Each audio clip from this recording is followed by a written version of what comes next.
आइए अब हम विद्युत मोटर के बारे में बात करते हैं। विद्युत मोटर एक ऐसी घूर्णन युक्ति यानी रोटेटिंग डिवाइस है जिसमें विद्युत ऊर्जा का यांत्रिक ऊर्जा में रूपांतरण होता है। इसका उपयोग विद्युत पंखों, रेफ्रिजरेटरों, विद्युत मिश्रकों, वॉशिंग मशीनों, कंप्यूटरों और MP3 प्लेयरों में किया जाता है। आओ अब हम देखते हैं कि विद्युत मोटर कैसे कार्य करती है। विद्युत मोटर में विद्युत रोधी तार की एक आयताकार कुंडली होती है। मान लीजिए ये आयताकार कुंडली है ABCD। ये कुंडली चुंबकीय क्षेत्र के दो ध्रुवों के बीच इस प्रकार रखी होती है। इसकी भुजाएं AB और CD चुंबकीय क्षेत्र की दिशा के लंबवत हों।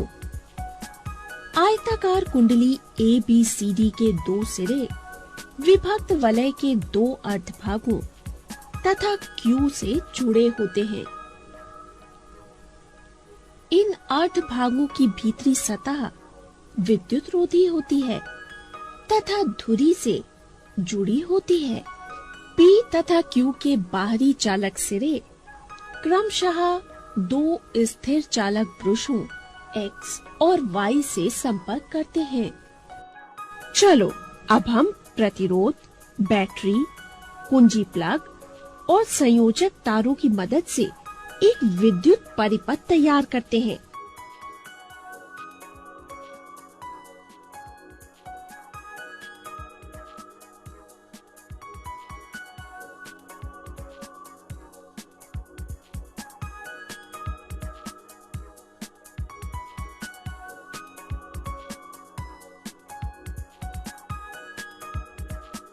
विद्युत धारा बैटरी से चलकर चालक ब्रश X से होते हुए कुंडली ABCD में प्रवेश करती है और चालक ब्रश Y से होते हुए बैटरी के दूसरे टर्मिनल पर वापस आ जाती है।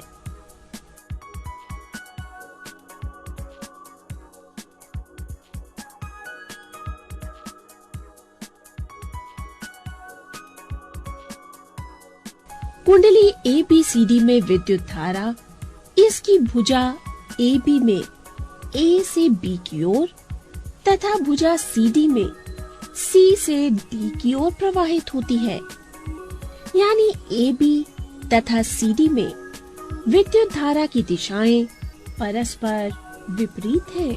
फ्लेमिंग के बाएं हाथ के नियम का प्रयोग करते हुए हम कह सकते हैं कि भुजा AB पर आरोपित बल उसे नीचे की ओर धकेलता है, जबकि भुजा CD पर आरोपित बल उसे ऊपर की ओर धकेलता है।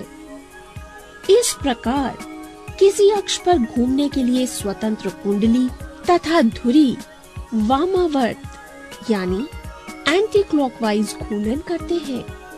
आधे घूर्णन के बाद Q का संपर्क ब्रश X से होता है।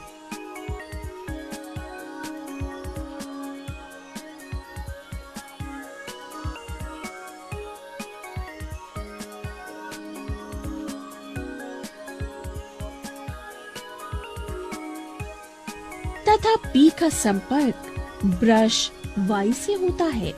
इसीलिए कुंडली में विद्युत धारा विपरीत होकर पथ DCBA की दिशा में बहने लगती है।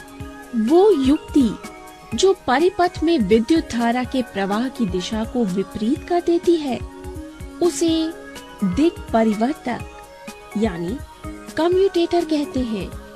विद्युत मोटर में विभक्त वलय यानी स्प्लिट रिंग दिक् परिवर्तक का कार्य करता है। विद्युत धारा की दिशा के विपरीत होने पर दोनों भुजाओं AB तथा CD पर आरोपित बलों की दिशाएं भी विपरीत हो जाती हैं। इस प्रकार कुंडली की भुजा AB जो पहले नीचे की ओर धकेली गई, अब ऊपर की ओर धकेली जाती है तथा कुंडली की भुजा CD जो पहले ऊपर धकेली गई, अब नीचे धकेली जाती है। इसीलिए आधे घूर्णन यानी रोटेशन के बाद विद्युत धारा की दिशा विपरीत होती रहती है। जिसके कारण कुंडली और धुरी का निरंतर घूर्णन होता रहता है और विद्युत ऊर्जा का यांत्रिक ऊर्जा में परिवर्तन होता रहता है।